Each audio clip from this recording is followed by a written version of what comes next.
1.5 लाख गोविंदांना विमा कवच द्या. मुख्यमंत्री फडणवीसांचे क्रीडा विभागाला निर्देश. दहीहंडी समन्वय समितीच्या मागणीला यश. गोरेगावच्या आरे कॉलनीमध्ये अनधिकृत गोदाम बांधकाम. अनधिकृत बांधकाम विरोधात किरीट सोमय्या आक्रमक. वरिष्ठ पोलीस अधिकाऱ्यांची घेतली भेट. नांदेडमध्ये परिचारिका संघटनेचं कामबंद आंदोलन. विविध मागण्यांसाठी परिचारिका संघटना आक्रमक.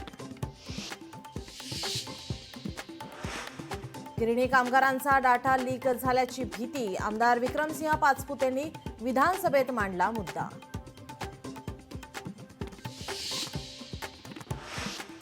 हिंगोलीमध्ये कापडशिंगी परिसरात पावसाचा फटका. पावसाचं पाणी शेतात आल्याने शेतकऱ्यांचं मोठं नुकसान.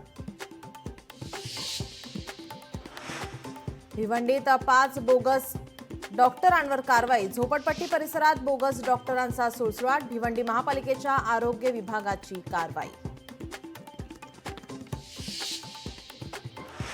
नागपूरमध्ये मुसळधार पाऊस. अर्ध्या तासाच्या पावसात अनेक घरात शिरलं पाणी. नागरिकांचं प्रचंड नुकसान.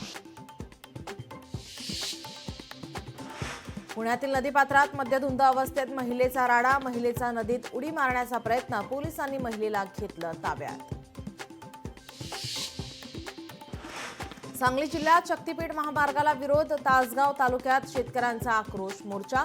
शक्तीपीठ महामार्गासाठीची मोजणी रोखली.